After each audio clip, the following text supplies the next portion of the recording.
Just waiting for it to actually work. Here we go. Okay. Well, good evening. We're still in the book of Micah, in Micah chapter 3.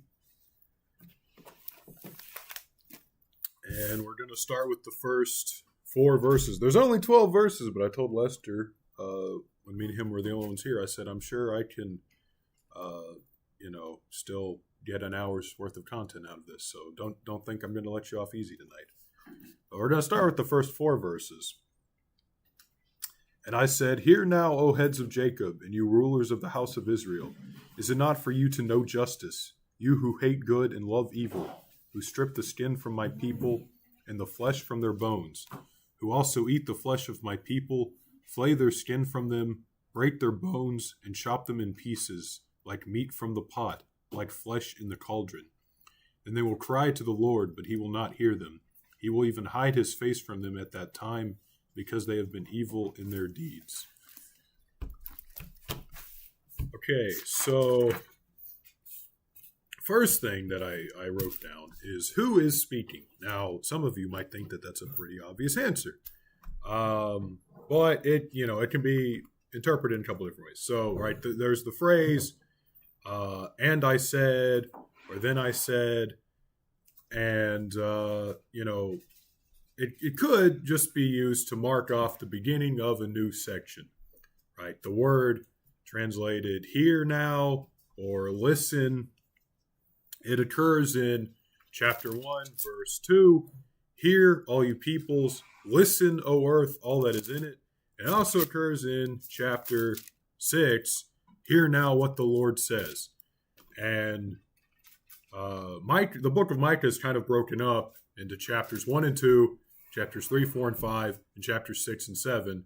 And all 3 of these sections begin with that verb hear or listen.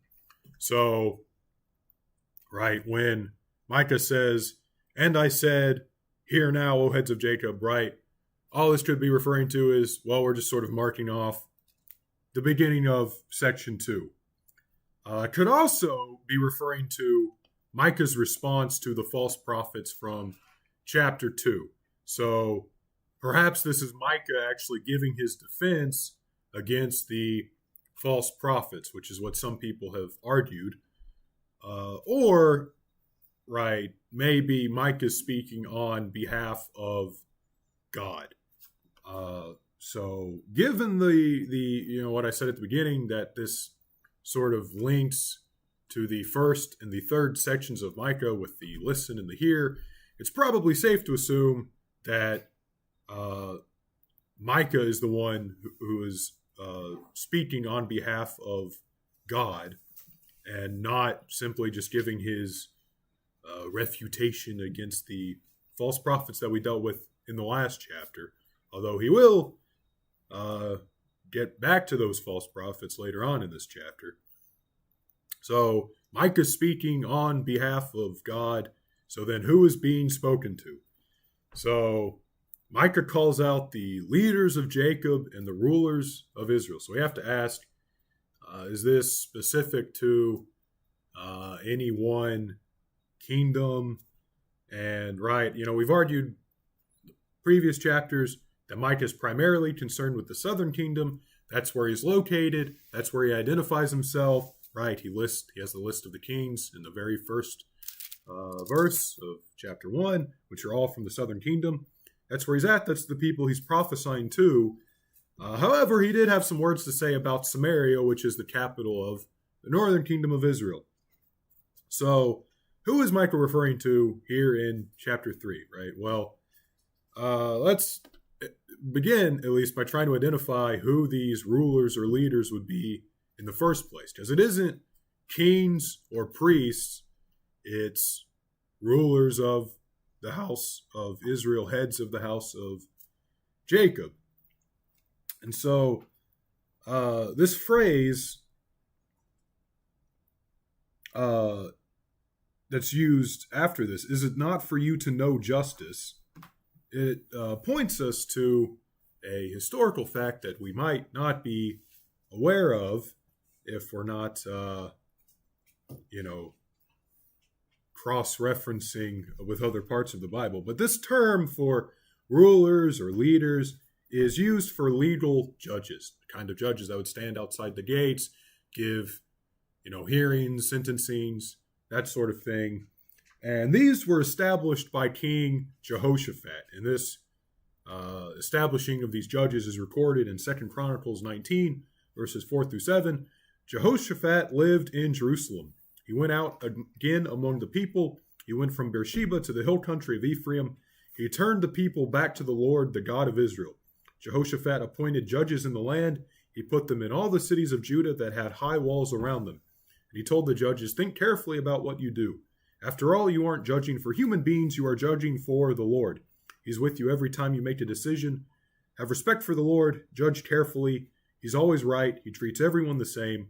Our God doesn't want his judges to take money from people who want special favors. So, if you paid attention, not only do we have the establishment of these judges that in the end of verse 1, Micah's calling out, but everything that Jehoshaphat told these people to do, Micah goes on to say, you're not doing these things. So, oh, how far they have strayed. And but a few generations. So, going back to this, right? These rulers, these leaders, they're judges of the people. So Micah's speaking against these corrupt judges of the people. We see that these judges were instituted by King Jehoshaphat, who was the king of Judah. So that's a point in favor of the argument that Micah is prophesying to Judah. And then going even further into chapter 3, we see that verses 9 to 12 refer to Zion and Jerusalem, which are in the southern kingdom.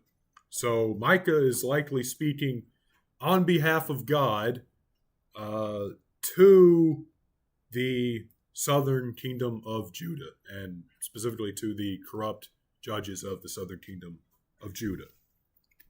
So we figured out, okay, well, Micah's talking, he's talking to these corrupt judges, and then what's Micah calling these people out for? What are these people doing? Micah, he lists 3 things that these people are doing, pretty much. I mean, I kind of grouped the last, I grouped some stuff together for the last one, but it's all basically the same thing. So the first thing he calls them out for is it not for you to know justice? Or another way to translate this is you should want to judge others fairly, right? So that would be answering the rhetorical question, basically, is how the other translation translates it. But, right, the rhetorical question, is it not for you to know justice? Obviously, yes, right, you should know justice. And this obviously includes, mental assent, or knowing in the sense of, I know 2 + 2 = 4. I understand what justice is. It also includes action, right? I should know justice, therefore I should carry it out. And the Hebrew word for know is identified in usage of the word with treaties and contracts.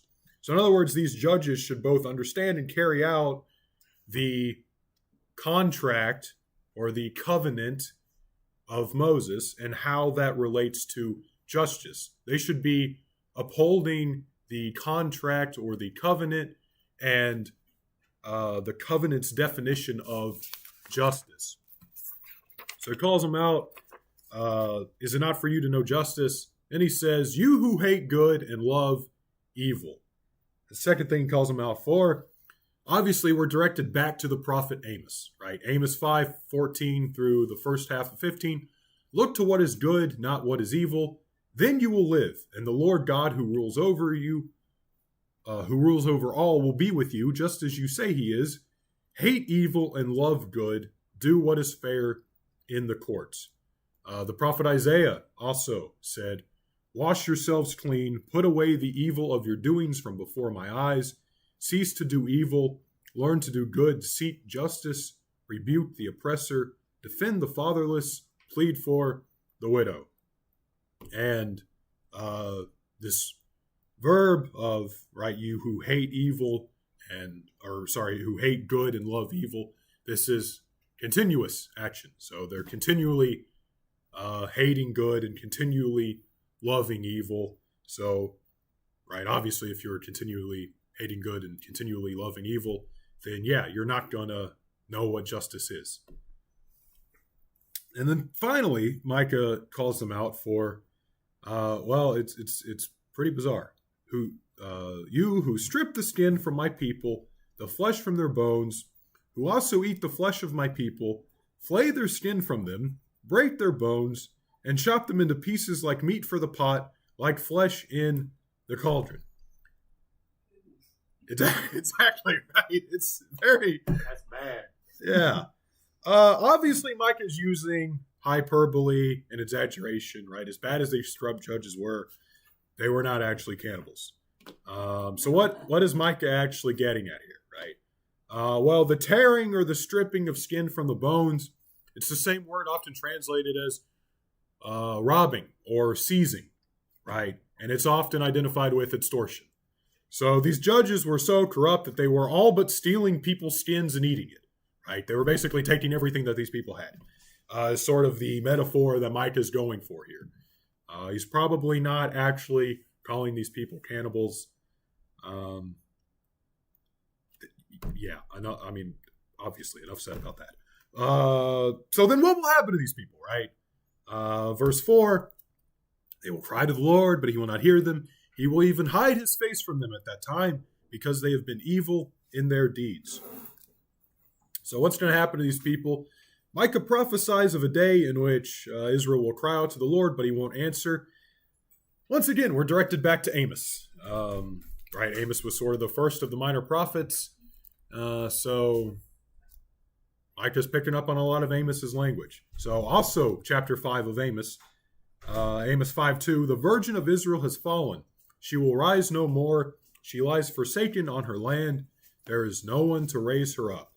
So, right, God will forsake Israel because Israel has forsaken God. That's not a new concept to us.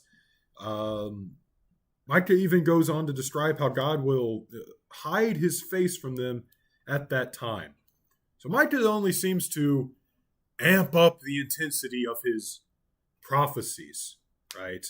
He meets this rival gang of prophets. They try to shut him down rather than just, maybe tone everything down a little bit, play it easy. He says, you know what? Not only are you going to get destroyed, but God's going to turn his back on you, hide his face from you. And he only seems to get more intense in the face of the rival gang of prophets trying to shut him down. So anyway, that's the first 4 verses. And then we end to verse 5, and this is where we sort of get back to the false prophets, the rival gang of prophets, if you will, that Micah was dealing with in the last chapter. So starting in verse 5, thus says the Lord concerning the prophets who make people stray, who chant peace while they chew with their teeth, but who prepare war against him who puts nothing into their mouths.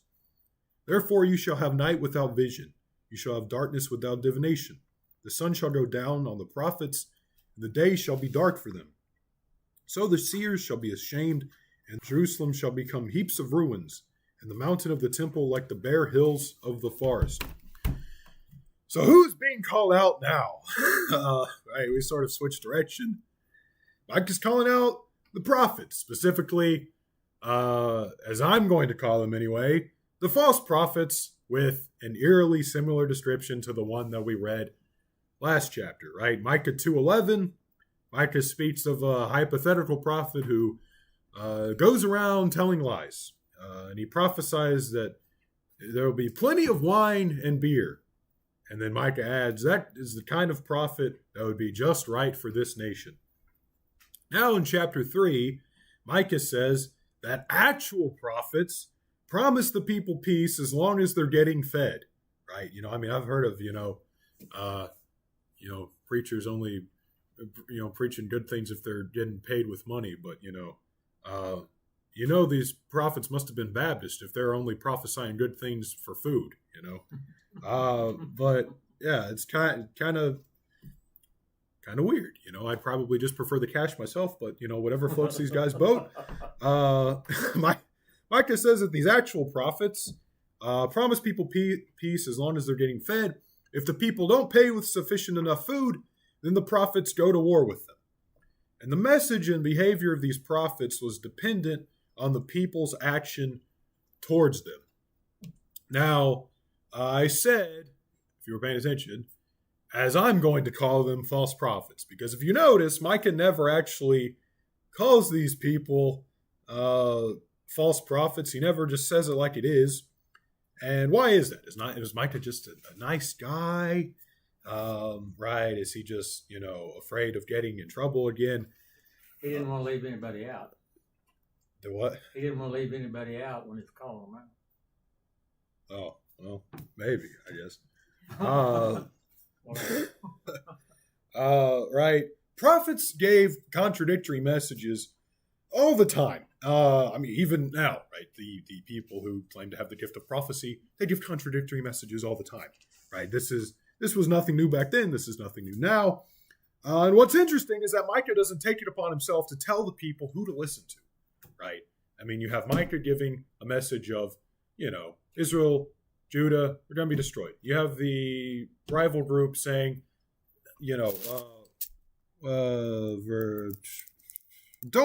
do not prattle.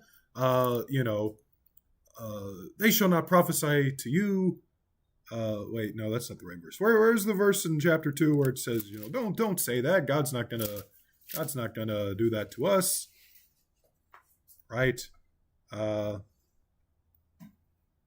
I don't know. Anyway, right in chapter 2, they say, don't say that. Don't talk about bad things and about destruction and about judgment. God's not gonna do that, right? Only talk about the happy things. I think it's verses 6 and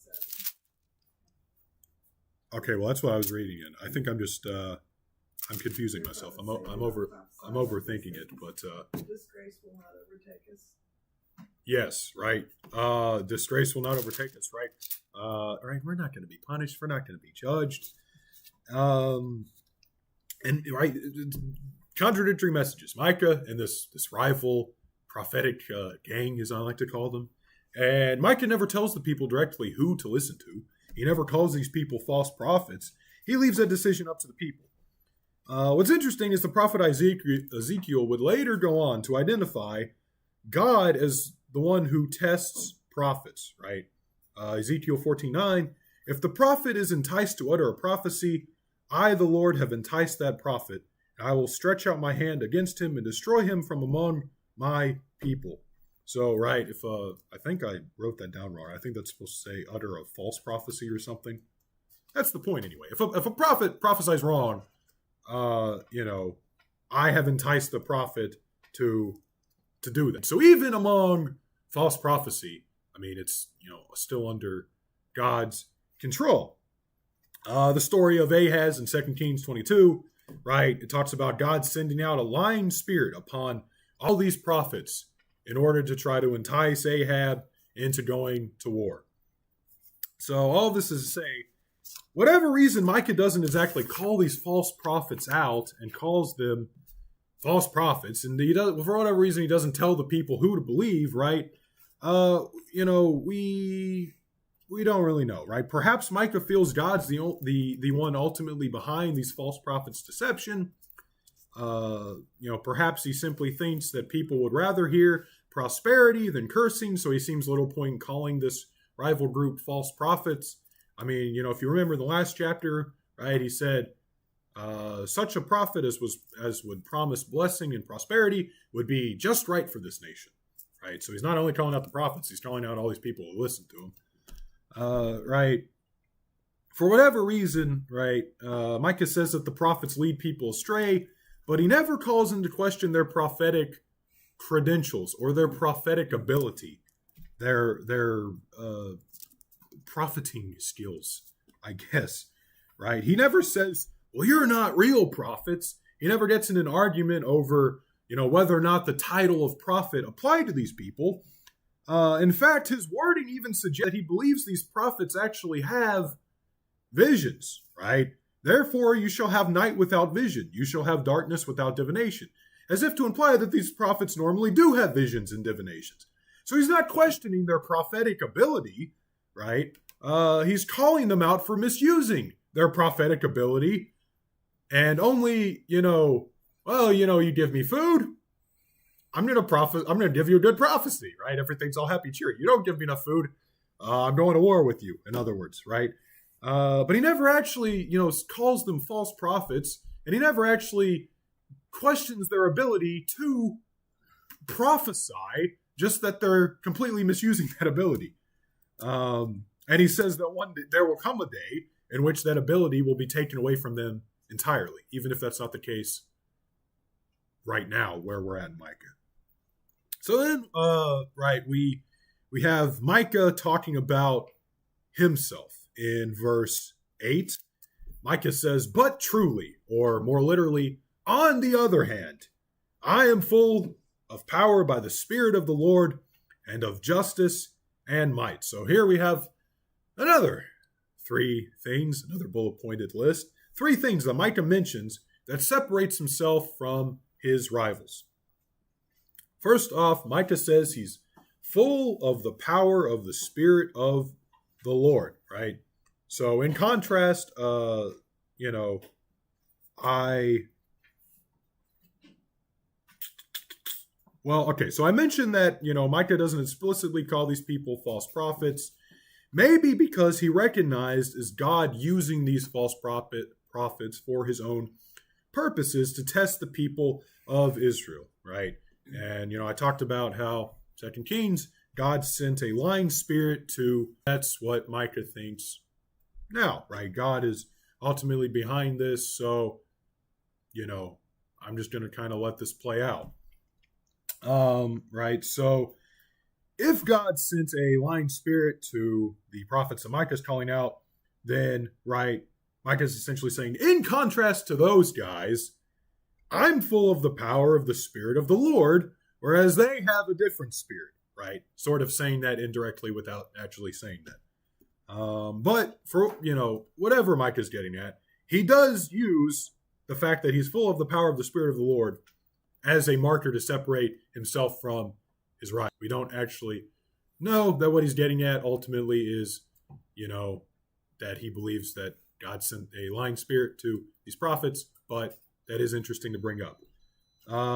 Second, Micah says that he's full of justice and might, right? The main thing that his opponents lacked was justice.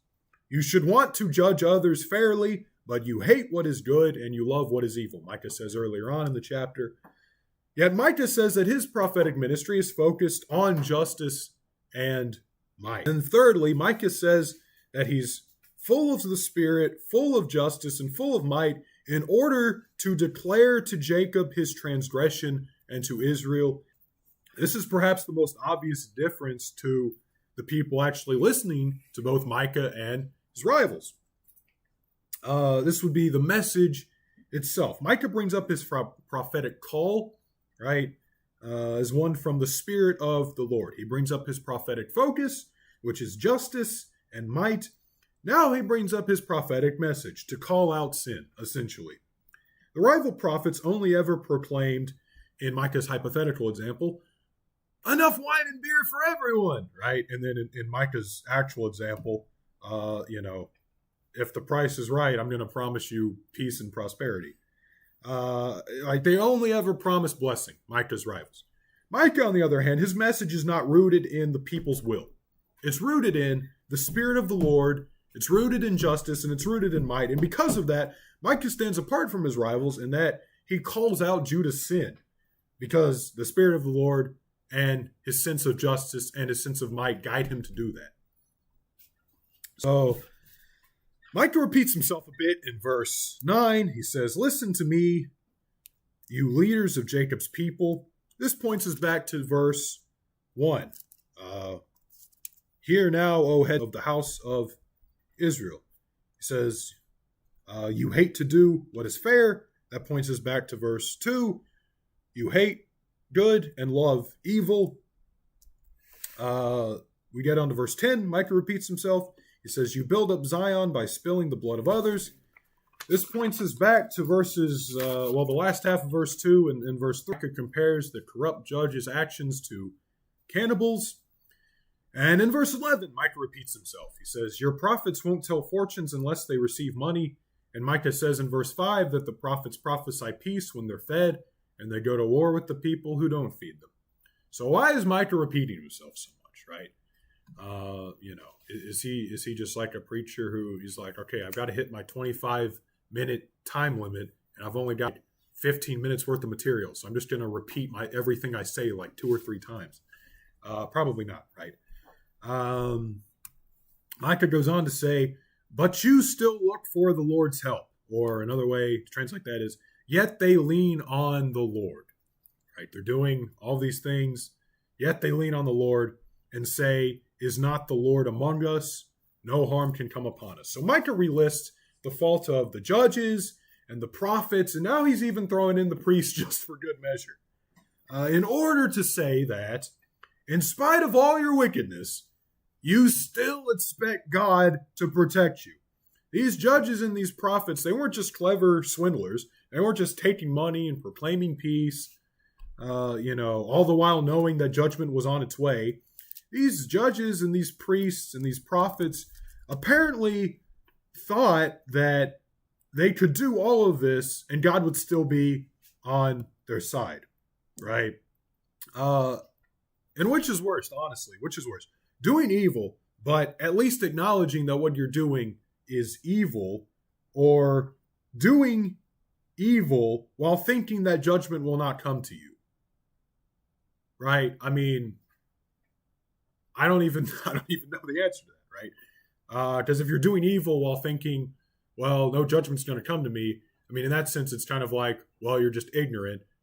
But also, I mean, they should know that judgment is coming to them because, I mean, clearly, how would they not know that what they're doing is evil?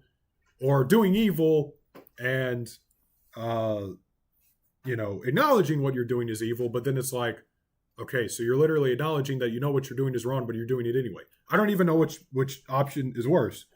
The prophet Jeremiah would later go on to say, do not trust in deceptive words and say, this is the temple of the Lord, the temple of the Lord. Jeremiah chapter 7, verse 4. So there was apparently a rather common line of thinking at the time that boiled down to, surely God won't destroy Jerusalem, right? And we've already encountered this line of thinking within the book of Micah itself. Records the words of Micah's rivals. Don't prophesy about bad things. Nothing shameful is going to happen to us. And this line of thinking, no doubt, only increased after the 701 failed siege of Jerusalem, right? They already tried to take it once and they failed.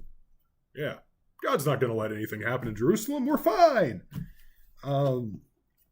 But, I mean, obviously it did eventually. Micah offers a different picture for the future, right? Therefore, because of you, Zion shall be plowed like a field. Jerusalem shall become heaps of ruins, and the mountains of the temple like bare hills of the forest. Wow. Not only did Micah rephrase his prophecy from chapter 1, verse 6, which was sort of a prophecy against Samaria. Therefore, I will make Samaria a heap of ruins in the field. Not only did he take that and rephrase it into a prophecy against Jerusalem, but he also prophesies directly against the temple. And again, rather than tone down his prophecies, which got him into trouble, Micah's only turning up the heat. He's not making anything better for himself. He's not making his life easier. That's for sure. And no explanation is needed for the importance of the temple to Judeans.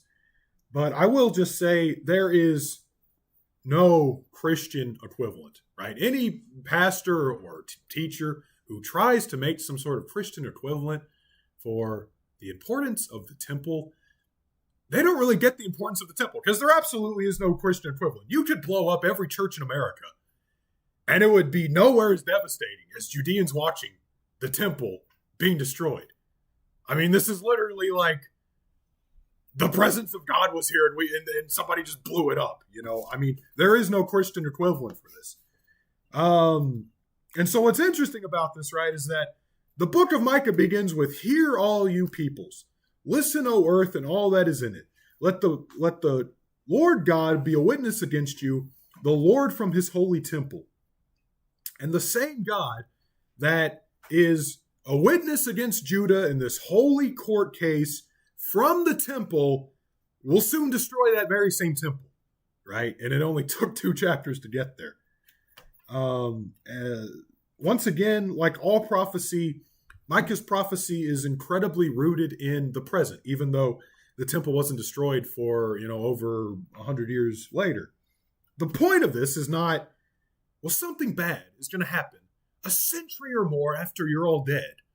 So you don't even have to worry about it, right? That's not the point. The point is, because of what you have done, right, the Temple Hill is going to be covered with bushes and with weeds, right? The point is that Jerusalem's current prophets, Jerusalem's current priests, Jerusalem's current judges would cause all the eventual and inevitable destruction of Jerusalem and the temple itself.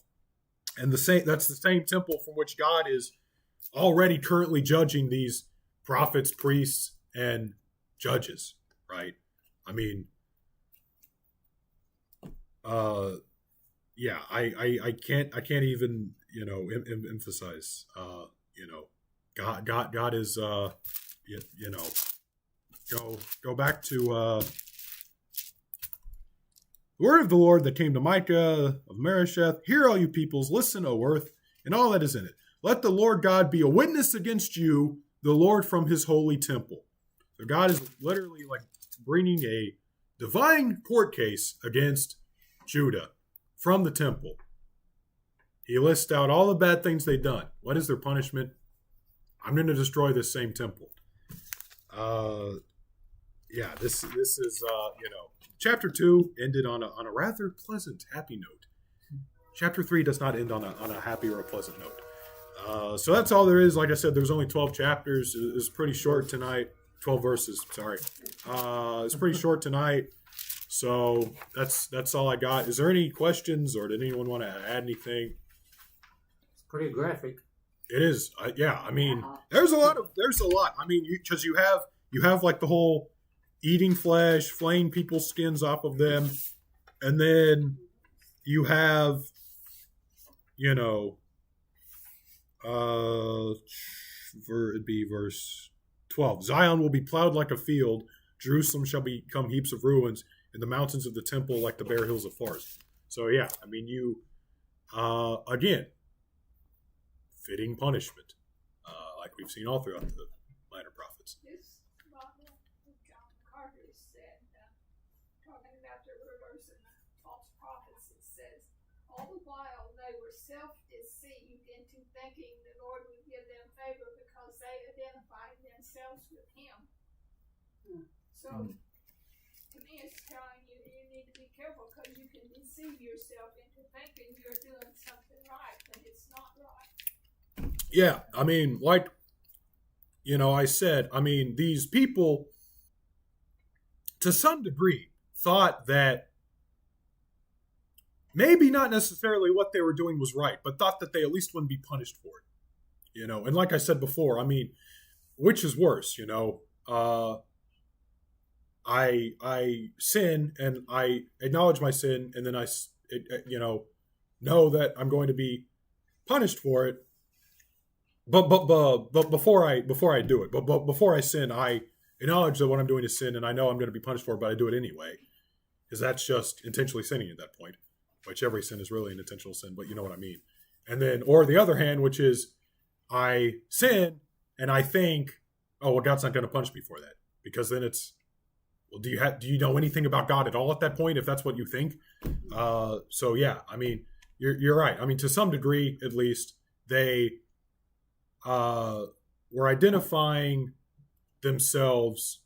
We don't really know if they were identifying themselves as, to what degree they were actually identifying themselves as like prophets of the Lord. I mean, we know that they say, well, don't prophesy bad things because the Lord wouldn't do bad things. But we never really get an insight into what their actual prophecies were, other than peace and prosperity. So, but to some degree, they were identifying themselves as covered by God's protection, which is probably because they actually thought that they were prophets of the Lord, and more to do with the fact that they just thought that this same protection extended out to all of Judah, right? Because they're telling Micah, don't tell the people that Judah's going to be destroyed, right? So it's not even only that they thought, oh, well, we're protected and we're not going to get hurt. It's that all Judah's protected and all of Judah's not going to get hurt, right? It was very much, nationalistic pride, if you will, right? I mean, we have the same thing in America, right? I mean, there's people who think, well, surely America could never be invaded by a foreign country, right? Well, I mean, We are being now. Yeah. Yes. Well, and look at the leaders we have now. They believe they're above the law. They've openly done all kinds of wicked and evil stuff, just like we're reading about here, and they think they're okay. yeah, I mean, Foreign nations are buying up our land and our businesses, and Yeah. our resources. Yep. yeah, I don't know. I'm not getting involved in the geopolitics discussion on a Wednesday night, but anyway, In principle, it's the same thing. But the application could be made if you wanted to dig deep enough, I'm sure. But anyway, but yeah, nationalistic pride before the fall, and to some degree, yeah, thinking that,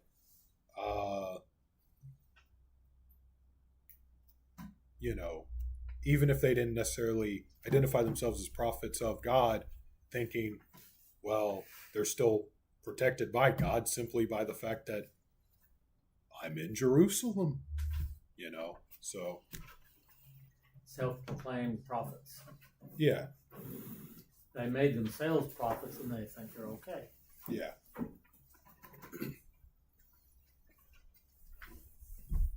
All right, well, anything else?